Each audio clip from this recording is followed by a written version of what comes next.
الحمد لله رب العالمين والصلاة والسلام على رسوله الكريم أما بعد فأعوذ بالله السميع العليم من الشيطان الرجيم من همزه ونفقه ونفسه بسم الله الرحمن الرحيم ألف لام ميم أحسب الناس أن يتركوا أن يقولوا آمنا وهم لا يفتنون ولقد فتنا الذين من قبلهم فليعلمن الله الذين صدقوا وليعلمن الكاذبين۔ محترم بزرگوں اور دوستوں، پردہ نشین بیٹھے ہوئے اسلامی مائیں اور بہنوں، میں آپ کے سامنے اس بہترین محفل میں جس عنوان پر بات کرنے جا رہا ہوں وہ ہے ابتلا اور آزمائش۔ میں نے آپ کے سامنے سورہ عنکبوت کی ایک آیت تلاوت کی، دو آیتیں تلاوت کی، جس میں اللہ تبارک و تعالیٰ کا ارشاد ہے احسب الناس ان یترکوا ان یقولوا آمنا وهم لا یفتنون۔ کیا لوگوں نے یہ سمجھ لیا ہے کہ ان کے ایمان کا دعویٰ کرنے کے بعد ان یقولوا آمنا وهم لا یفتنون، ان کے ایمان کا دعویٰ کرنے کے بعد یعنی وہ مؤمن ہونے کے بعد ان کو آزمائے نہیں جائیں گے؟ وَلَقَدْ فَتَنَّ الَّذِينَ مِن قَبْلِهِمْ، اور بے شک ہم نے ان سے پہلے والوں کو بھی آزمایا۔ فَلَيَعْلَمَنَّ اللَّهُ الَّذِينَ صَدَقُوا وَلَيَعْلَمَنَّ الْكَاذِبِينَ، اور اللہ تبارک و تعالیٰ ضرور دیکھ لے گا کہ کون ایمان میں سچا اور پکا ہے اور کون ایمان کا زبانی دعویٰ کرنے والا ہے، کون پکا اور سچا مؤمن ہے اور کون اپنے آپ کو زبانی مؤمن کہلانے والا ہے۔ تو حاضرین، اس آیت کریمہ میں اللہ تبارک و تعالیٰ نے دو باتیں بیان کی ہیں۔ سب سے پہلی چیز، انسان جب اسلام کے دائرے میں آ جاتا ہے یعنی وہ مؤمن بن جاتا ہے تو اس کے لیے آزمائشیں ضرور آئیں گی۔ اس آزمائش پر اگر وہ صبر کرتا ہے، اللہ تبارک و تعالیٰ کو پکارتا ہے، اللہ تبارک و تعالیٰ کے علاوہ کسی اور کو نہیں پکارتا، تو وہ بندہ کامیاب اور پکا اور سچا مؤمن کہلائے گا۔ اگر وہی زبانی دعویٰ کرنے والا مؤمن اپنے آپ کو دکھلاوے کے طور پر مؤمن کہنے والا، اگر اس کے اندر آزمائش آتی ہے، اس پر آزمائشیں آتی ہیں، مصیبتیں آتی ہیں، تو زبانی دعویٰ کرنے والا مؤمن اللہ تبارک و تعالیٰ کے دربار کو چھوڑ کر کسی اور کے دربار میں جا کر دروازہ کھٹکھٹاتا ہے، کسی اور کے در پر جا کر دروازہ کھٹکھٹاتا ہے، اللہ کو چھوڑ کر کسی اور کو پکارتا ہے، اللہ کو چھوڑ کر کسی اور کے سامنے اپنا ہاتھ پھیلاتا ہے۔ یہ زبانی دعویٰ کرنے والا مؤمن، یعنی اس کو منافق بھی کہہ سکتے ہیں۔ منافق کی پہچان یہ ہے کہ مسلمانوں کے ساتھ جب رہتا ہے تو اس کا کہنا یہ ہے کہ ہم مؤمنوں کے ساتھ ہیں، ہمارا اٹھنا بیٹھنا مؤمنوں کے ساتھ ہے، مؤمنین کے ساتھ ہے، ہم مومن ہیں۔ وہی اگر وہ منافق کافروں کے ساتھ جاتا ہے، مشرکین کے پاس اس کا اٹھنا بیٹھنا ہوتا ہے، تو ان کے سامنے یہ کہتا ہے کہ ہم تمہارے ساتھ ہیں۔ وَإِذَا لَقُوا الَّذِينَ آمَنُوا قَالُوا آمَنَّا وَإِذَا خَلَوْا إِلَىٰ شَيَاطِينِهِمْ قَالُوا إِنَّا مَعَكُمْ، تو یہاں شیاطین مشرکین کفار مراد ہیں۔ تو حاضرین، آپ ایک مثال یہ لے سکتے ہیں کہ سونے کی بھٹی میں جب آپ سونے کو پگھلائیں گے تو کھرے اور کھوٹے میں یعنی اصلی اور ڈپلیکیٹ میں فرق اب اسی وقت کر سکتے جب آپ سونے کو آگ میں پگھلائیں گے۔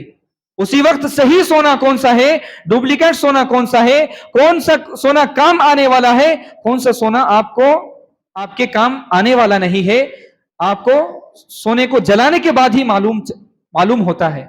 اسی غرض سے اگر مومن کی پہچان آپ جاننا چاہتے ہیں، صحیح اور حقیقی مومن وہ ہو سکتا ہے جب آزمائش اس پر آتی ہے تو وہ اس پر صبر کرتا ہے، وہ اس پر صبر کرتا ہے، اس پر جمے رہتا ہے، ہر ہمیشہ اللہ کو یاد کرنے والا مؤمن، سچے دل سے پورے خلوص اور للہیت کے ساتھ یاد کرنے والا اللہ تبارک و تعالیٰ کو، وہ آزمائش پر صبر کرتا ہے، آزمائش میں بھی اللہ تبارک و تعالیٰ کو یاد کرتا ہے۔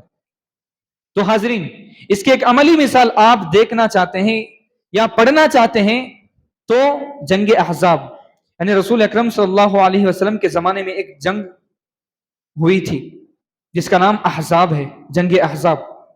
احزاب کے نام سے اللہ تبارک و تعالیٰ نے قرآن مجید میں ایک سورت بھی نازل فرمائی ہے، سورت الاحزاب کے نام سے۔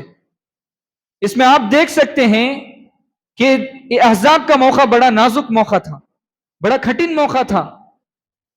آپ صلی اللہ علیہ وسلم یعنی مدینہ والوں پر حملہ کرنے والوں کی تعداد، دونوں جماعت مشرکین اور کفار، یہودی اور مشرکین دونوں مسلمانوں پر حملہ کرنے کے لیے مدینہ آ گئے، حملہ آور ہونے کے لیے مدینہ آ گئے، مشرکین اور یہودی دونوں مل گئے، اور ان کی تعداد بتائی جاتی ہے کہ 10,000 سے 15,000، 10,000 سے 15,000 کی تعداد مسلمانوں پر حملہ کرنے کے لیے، مسلمانوں پر اٹیک کرنے کے لیے آ جاتی ہیں۔ اور اس کے ساتھ ساتھ مدینہ میں جو یہودی چھپ چھپ کر زندگی بسر کرتے تھے، یعنی بنو قریظہ جن کو کہا جاتا ہے، قبیلہ بنو قریظہ کے لوگ، یہ بھی یہودی تھے۔ جب یہ مشرکین اور یہودی مل گئے تو ان کے اندر بھی ایک جوش، ایک جذبہ پیدا ہو گیا کہ ہم مسلمانوں کو صفحہ ہستی سے مٹا سکتے ہیں، جڑ سے مسلمانوں کو مٹانے کا ایک بہترین موقع، بہترین ذریعہ، ایک بہترین چانس ہے، ہم مسلمانوں کو مکمل طور پر ختم کر دیں گے۔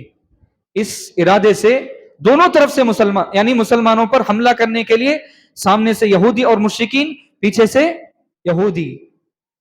کتنا خطرناک مرحلہ ہوگا، کتنا خطرناک موقع ہوگا، کتنا نازک موقع ہوگا اپنے ایمان کو بچانے میں اور اپنے ایمان کو بیچنے کا۔ تو حاضرین، اسی کی طرف نشاندہی کرتے ہوئے اللہ تبارک و تعالیٰ نے قرآن مجید میں آیت نازل فرمائی، اذ جاؤکم من فوقکم ومن اسفل منکم واذ زاغت الابصار وبلغت القلوب الحناجر وتظنون باللہ الظنون۔ یاد کرو اس دن کو، یاد کرو اس وقت کو جب تمہارے اوپر سے بھی دشمن تم پر حملہ آور ہوئے، تم پر اٹیک کرنے لگے، تمہارے نیچے سے بھی دشمن تم پر اٹیک کرنے لگے، حملہ آور ہوئے، تو اس وقت تمہارے کلیجے منہ کو آ گئے، تمہارے کلیجے منہ کو آ گئے، اور تمہارے آنکھیں پتھرا گئیں، تمہارے آنکھیں کھلی کی کھلی رہ گئیں۔ وَبَلَغَتِ الْقُلُوبُ الْحَنَاجِرَ وَتَظُنُّونَ بِاللَّهِ الظُّنُونَ، اور اللہ تبارک و تعالیٰ پر تم طرح طرح کے گمان کرنے لگے۔ اور اس وقت جو لوگ سچے اور پکے مومن تھے ان کی بات الگ تھی، اور اس وقت اس خطرناک موقع پر، اس خطرناک مرحلے پر، اس نازک مرحلے پر جن کا مومن زبانی جو اپنے آپ کو مومن کہتے تھے، ان کی زبان سے یہ بات آ گئی، ما وعدنا اللہ ورسولہ الا غرورا، اللہ اس کے رسول جو کچھ بھی وعدہ کیا کرتے تھے سب کے سب جھوٹے ہیں، سب کے سب فریب ہیں، سب کے سب دھوکے ہیں۔ یہ کون ہے؟ یہ ایسے مومن ہیں جو اپنے آپ کو زبانی ایمان کا دعویٰ کرنے والے مومن تھے۔ اسی صف میں، انہی کے صف میں ایسے مسلمان، ایسے مومنین بھی رہا کرتے تھے جن کا کہنا تھا ما وعدنا اللہ ورسولہ وصدق اللہ ورسولہ، یعنی ہمارے رسول اور اللہ تبارک و تعالیٰ جو کچھ بھی ہم سے وعدہ کیے ہیں سب کے سب سچے ہیں، اسی صف میں کھڑے ہیں۔ حاضرین، کتنے خطرناک موقع ہوں گے، کتنے خطرناک مرحلہ ہوگا کہ اس وقت بھی مؤمنین کے زبان سے یہ بات آتی ہے کہ یہ وہ آزمائشیں ہیں، یہ وہ امتحانات ہیں جس کا وعدہ اللہ اور اس کے رسول نے ہم سے کیا تھا، اور اللہ اور اس کے رسول کے وعدے سب کے سب سچے ہوتے ہیں۔ ہم ہرگز کیا نہیں ہوں گے، ہم ہرگز مارے نہیں جائیں گے۔ حاضرین، ہماری زندگی کو دیکھ لیجئے، ذرا اپنے زندگی پر محاسبہ کر کے دیکھ لیجئے کہ رتی ہمارے اندر بخار آ گیا، ہمارے جسم میں کوئی خراش آ گئی، کوئی تکلیف ہمارے جسم میں آ جائے تو کیا کرتے ہیں؟ اللہ کے دربار کو چھوڑ کر کسی اور کے دربار میں جا کر گڑ گڑاتے ہیں، گلے میں تعویذ لٹکا لیتے ہیں، کتنے ایسے شرک کے کام میں مبتلا ہو جاتے ہیں اللہ تبارک و تعالیٰ کو بھول کر۔ تو حاضرین، ایسے خطرناک مرحلے میں بھی، ایسے مشکل حالات میں بھی مؤمنین نے، سچے اور پکے مؤمنین حضرات نے اللہ تبارک و تعالیٰ کو یاد کیا، جس کی وجہ سے اللہ تبارک و تعالیٰ نے ان کی غائبانہ نصرت فرمائی، غائبانہ اللہ تبارک و تعالیٰ نے ان کی مدد فرمائی۔ تو حاضرین، اسی طرح سے آپ دیکھ سکتے ہیں کہ اللہ تبارک و تعالیٰ طرح طرح سے مؤمنوں کو آزماتا ہے، طرح طرح سے، کیونکہ اللہ تبارک و تعالیٰ کا قانون ہے کہ اپنے پکے اور سچے مؤمنین کو آزمانا، یہ اللہ تبارک و تعالیٰ کا قانون ہے۔ یہ اللہ تبارک و تعالیٰ پسند کرتا ہے یہ اللہ تبارک و تعالیٰ چاہتا ہے کہ اپنے مومنین بندوں کو کیا کرے؟ آزمائش میں مبتلا کرے، ان پر مصیبتیں ڈالیں۔ اسی لیے اللہ تبارک و تعالیٰ نے قرآن مجید میں فرمایا وَلَنَبْلُوَنَّكُمْ بِشَيْءٍ مِّنَ الْخَوْفِ وَالْجُوعِ وَنَقْصٍ مِّنَ الْأَمْوَالِ وَالْأَنفُسِ وَالثَّمَرَاتِ، ہر طرح سے ہم مومنین کو آزمائیں گے، خوف سے، دشمنوں کے خوف سے، بھوک سے، اور مالوں کی کمی سے، اور طرح طرح کی آزمائشوں، پھلوں کی کمی سے ہم کس کو آزمائیں گے؟ مومنین کو آزمائیں گے۔ اور خوشخبری اللہ تبارک و تعالیٰ نے کن لوگوں کے لیے سنائی؟ ان مصیبتوں پر، ان آزمائشوں پر صبر کرنے والوں کے لیے اللہ تبارک و تعالیٰ نے فرمایا وَبَشِّرِ الصَّابِرِينَ، اے نبی صبر کرنے والوں کے لیے کیا کیجئے؟ خوشخبری سنا دیجئے۔ حاضرین، آپ دیکھ سکتے ہیں کہ آزمائشوں میں سب سے خطرناک آزمائش، سب سے خطرناک آزمائش، سب سے بڑے آزمائش کے دور سے جو لوگ گزرتے ہیں، ان میں سب سے پہلا نمبر جن کا آتا ہے ان اشد ابتلاء الانبیاء، بے شک آزمائش، سب سے سخت آزمائش، سب سے بڑی آزمائش جن پر آتی ہے وہ انبیاء پر آتی ہے، نبیوں پر آتی ہے، رسولوں پر آتی ہے، پیغمبروں پر آتی ہے۔ کیوں بھائی ان پر آتی ہیں؟ وہ اللہ کے نبی ہے، وہ اللہ کے سب سے مقرب بندے ہیں، اس کے باوجود ان پر سب سے سخت آزمائشیں آتی ہیں۔ تو اس کے بعد ثم الامثل فالامثل، جو اس کے بعد متقی کی فہرست میں سب سے اونچے مقام رکھتے ہیں، جو سب سے اللہ تبارک و تعالیٰ سے سب سے زیادہ ڈرتے ہیں، ان پر آزمائشیں آتی ہیں۔ یہ اللہ کا وعدہ ہے، یہ اللہ کا دعویٰ ہے، یہ اللہ کا قانون ہے۔ ہم پر آزمائشیں آتی ہیں تو اللہ تبارک و تعالیٰ کے پاس ہم محبوب بندوں میں ہمارا شمار ہونا چاہیے، ہمارا شمار اللہ تبارک و تعالیٰ کے قریب بندوں میں ہمارا شمار ہوتا ہے، جس کی وجہ سے اللہ تبارک و تعالیٰ ہمیں آزماتا ہے، مصیبتوں میں مبتلا کرتا ہے، دیکھنا چاہتا ہے کہ کب تک میرا بندہ میری آزمائشوں پر صبر کرے گا، کب تک میرا بندہ آج میری مصیبتوں پر صبر کرے گا۔ تو حاضرین، آپ صلی اللہ علیہ وسلم کی زندگی کو دیکھ لیجئے، ذرا پڑھ کر دیکھ لیجئے رسول اکرم صلی اللہ علیہ وسلم کی زندگی کو، یہودیوں کا ٹارچل، مشرکین کا ٹارچل، کفار کا ٹارچل، طرح طرح کے آپ صلی اللہ علیہ وسلم کو آزمائشیں، اور اس کے ساتھ ساتھ آپ دیکھ لیجئے کہ آپ صلی اللہ علیہ وسلم کی زندگی میں آپ صلی اللہ علیہ وسلم کے 4 لڑکے ہوتے ہیں، 4 لڑکے ہوتے ہیں، 4 کے 4 آپ صلی اللہ علیہ وسلم کی زندگی میں ہی وفات پا جاتے ہیں۔ کتنی بڑی آزمائش! آج کون برداشت کرے گا اپنے اولاد کی وفات اپنی آنکھوں کے سامنے؟ میرے بیٹے کی وفات، میرے بیٹے کی موت میرے آنکھوں کے سامنے ہوتی ہے، میں کیسے اس کو برداشت کروں گا؟ آپ صلی اللہ، ایک نہیں، 2 نہیں، رسول اکرم صلی اللہ علیہ وسلم کے 4 بیٹے، 4 بیٹے رسول اکرم صلی اللہ علیہ وسلم کے ننھے منھے بچے بچپن ہی میں وفات پا جاتے ہیں۔ تو حاضرین، آزمائشوں پر صبر کرنا سیکھ لیجیے۔ اسی طرح سے آزمائش جتنی بڑی ہوگی، اجر بھی اللہ تبارک و تعالیٰ کی طرف سے، انعام بھی اللہ تبارک و تعالیٰ سے اتنا بڑا آپ کو ملے گا۔ کیوں؟ رسول اکرم صلی اللہ علیہ وسلم نے حدیث میں فرمایا ان عظم الجزاء مع عظم البلاء، یعنی آزمائش جتنی بڑی ہوگی، مصیبتیں جتنی بڑی ہوں گی، اتنا بڑا انعام بھی آپ کو ملے گا۔ اگر اتنی بڑی مصیبتوں پر، اتنی بڑی آزمائشوں پر آپ صبر کر لیں گے تو آپ کو اتنا بڑا اجر، اتنا بڑا انعام، اتنا بڑا تحفہ، اتنا بڑا گفٹ آپ کو ضرور ملے گا۔ تو حاضرین، اسی طرح سے آپ لوگوں کو معلوم ہونا چاہیے کہ رسول اکرم صلی اللہ علیہ وسلم کو جو معجزات دیے گئے تھے، یعنی بڑے بڑے معجزات دیے گئے تھے، اور اس میں سے ایک سب سے بڑا معجزہ اسراء اور معراج کا ہے، اسراء اور معراج کے سفر کا ہے۔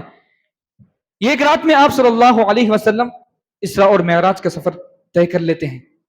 یہ گفٹ، یہ تحفہ آپ صلی اللہ علیہ وسلم کو کیسے ملا؟ ایسے ہی نہیں ملا، بڑی بڑی آزمائشیں، بڑے بڑے امتحانات ہوئے اس سے پہلے۔ رسول اکرم صلی اللہ علیہ وسلم سے عائشہ رضی اللہ تعالی عنہا سوال کرتی ہیں، اے اللہ کے رسول، جنگ احد سے بھی بڑھ کر آپ کے لیے کوئی خطرناک دن، کوئی بڑا دن ہے؟ تو رسول اکرم صلی اللہ علیہ وسلم فرماتے ہیں، ہاں، میرے لیے جنگ احد سے بڑھ کر، جنگ احد سے خطرناک دن طائف کا دن ہے۔ طائف میں کیا ہوا تھا؟ رسول اکرم صلی اللہ علیہ وسلم دین اسلام کی دعوت کو لے کر بادشاہوں کے پاس جاتے ہیں، جا کر دین کی تبلیغ کرتے ہیں، وہاں دعوت دیتے ہیں بادشاہوں کو، تمام کے تمام ٹھکرا کر آپ صلی اللہ علیہ وسلم کو بھیج دیتے ہیں وہاں سے۔ وہاں کے اوباشوں کو رسول اکرم بادشاہ کی طرف سے یہ حکم ہوتا ہے کہ ان کو اس بستی سے نکالا جائے، طائف سے نکالا جائے، تو رسول اکرم صلی اللہ علیہ وسلم وہاں سے نکلتے ہیں. نکلنے کے ساتھ ساتھ رسول اکرم صلی اللہ علیہ وسلم کو اتنی تکلیفیں دی جاتی ہیں کہ رسول اکرم صلی اللہ علیہ وسلم پر پتھر برسائے جاتے ہیں، پتھر برسائے جاتے ہیں، تھوکتے ہیں، گالیاں دیتے ہیں، رسول اکرم صلی اللہ علیہ وسلم پر ہنستے ہیں. حاضرین، آج ہم پر ایک آدمی، ایک شخص، ایک بچہ بھی ہم پر ہنس پڑے تو کتنا ہم کو غصہ آتا ہے، کتنا ہم پریشان ہو جاتے ہیں. تھوڑا بھی اگر کوئی مسکراتے ہوئے بھی ہمارے سامنے سے اگر کوئی گزر جاتا ہے، کیوں مسکرایا یہ؟ میرے تعلق سے اس کے دل میں کیا باتیں ہیں، میرے تعلق سے اس کے دل میں کیا کچھ چیزیں چل رہی ہیں، کیوں یہ مسکرا کر میرے سامنے سے گیا؟ رسول اکرم صلی اللہ علیہ وسلم صبر کرتے ہیں. فرشتے آ کر رسول اکرم صلی اللہ علیہ وسلم سے پوچھتے ہیں، سوال کرتے ہیں، اے اللہ کے رسول آپ حکم دیجئے، دونوں پہاڑ ان کے درمیان رکھ کر کیا کر دیں گے؟ ملا دیں گے، ان کو دونوں پہاڑ کے درمیان پیس دیں گے. رسول اکرم صلی اللہ علیہ وسلم کے اس جملے پر غور کیجئے کہ فرماتے ہیں ان کو چھوڑ دیجئے، یہ تو ایمان نہیں لائیں، ان کے اولاد، ان کے پوتے نواسے ایسے ایمان قبول کر سکتے ہیں، یہ ایمان قبول کر سکتے ہیں، یہ مؤمن بن سکتے ہیں، ان کو چھوڑ دیجئے ایسے ہی. حاضرین، آزمائش اللہ تبارک و تعالیٰ کے قانون ابتلا یہ بھی ہے کہ اللہ تبارک و تعالیٰ اپنے کچھ خاص بندوں کو آزمائشوں میں مبتلا کرتا ہے. کیوں؟ اس وجہ سے کہ ان کے درجات کو بلند فرمائے، قیامت کے دن ان کو جنت میں اعلیٰ سے اعلیٰ مقام عطا فرمائے. اس لیے اللہ تبارک و تعالیٰ ان کو آزمائش میں مبتلا کرتا ہے. حاضرین، اگر وہ بندہ پکا اور سچا مؤمن ہے تو اس آزمائش پر صبر کرتا ہے، اور اللہ تبارک و تعالیٰ اس کو آزمائش میں مبتلا کرتا ہے اور دیکھنا چاہتا ہے کہ اس کو جنت میں اعلیٰ سے اعلیٰ مقام عطا کیا جائے، مگر اس کے پاس اتنے اجر، اتنے اعمال، اتنے نیکیاں نہیں رہتی، جس کی وجہ سے اللہ تبارک و تعالیٰ اس پر مصیبتیں ڈالتا ہے، آزمائشیں اس پر ڈالتا ہے، تاکہ وہ اس پر صبر کرے، اس کے صبر کرنے کی وجہ سے اس کے اجر میں اضافہ ہو اور قیامت کے دن جنت میں اعلیٰ سے اعلیٰ مقام حاصل کرے. حاضرین، اسی لیے رسول اکرم صلی اللہ علیہ وسلم نے فرمایا، من یرد اللہ بہ خیرا یصب منہ، اے اللہ تبارک و تعالیٰ جس کسی بندے کے ساتھ بھلائی کا ارادہ کرتا ہے، اچھائی کا ارادہ کرتا ہے، اللہ تبارک و تعالیٰ اس بندے کو مصیبت میں مبتلا کرتا ہے، اس بندے پر آزمائشیں لاتا ہے. تو حاضرین، اسی طرح سے ایک اور حدیث میں اللہ کے رسول صلی اللہ علیہ وسلم نے فرمایا، اذا اراد اللہ بعبدہ خیرا عجل له العقوبۃ فی الدنیا، یعنی اللہ تبارک و تعالیٰ جب کسی بندے کو پسند کرتا ہے، جب کسی بندے کے ساتھ اچھائی کا ارادہ کرتا ہے، تو اللہ تبارک و تعالیٰ اس کو قیامت کے دن اس کے گناہوں کے بدلے جو کچھ سزائیں ملنے والی تھی اس کو دنیا میں ہی دے دیتا ہے، تاکہ وہ قیامت کے دن یوم آخرت پرسکون زندگی گزار سکے. حاضرین، ہم میں سے کتنے ایسے ہیں جن پر آزمائشیں آتی ہیں بلا وجہ، بلا کسی اس کے ہمارے کچھ گناہ نہیں، ہمارے کچھ خطا نہیں، ہمارے کچھ کرتوتیں برے کام نہیں، جس کے باوجود ہم پر آزمائشیں مصیبتیں آتی ہیں. اگر ہم اس پر صبر کریں گے تو اللہ تبارک و تعالیٰ ضرور اس کا اجر ہمیں یہاں نہیں تو قیامت کے دن ضرور دے گا انشاءاللہ تعالی. آخر میں اللہ تبارک و تعالیٰ سے ہم یہی دعا کرتے ہیں کہ اللہ تبارک و تعالیٰ ہم تمام کو جو کچھ بھی آزمائشیں چھوٹی بڑی تمام پر صبر کرنے والا بنائے، اور جب تک رکھے اسلام پر زندہ رکھے، جب بھی موت دے کلمہ طیبہ پر موت نصیب فرمائے. آمین. اقول قولی ھذا استغفر اللہ لی ولکم ولسائر المسلمین من کل ذنب واستغفروہ انہ هو الغفور الرحیم. جزاکم اللہ خیرا. السلام علیکم ورحمۃ اللہ.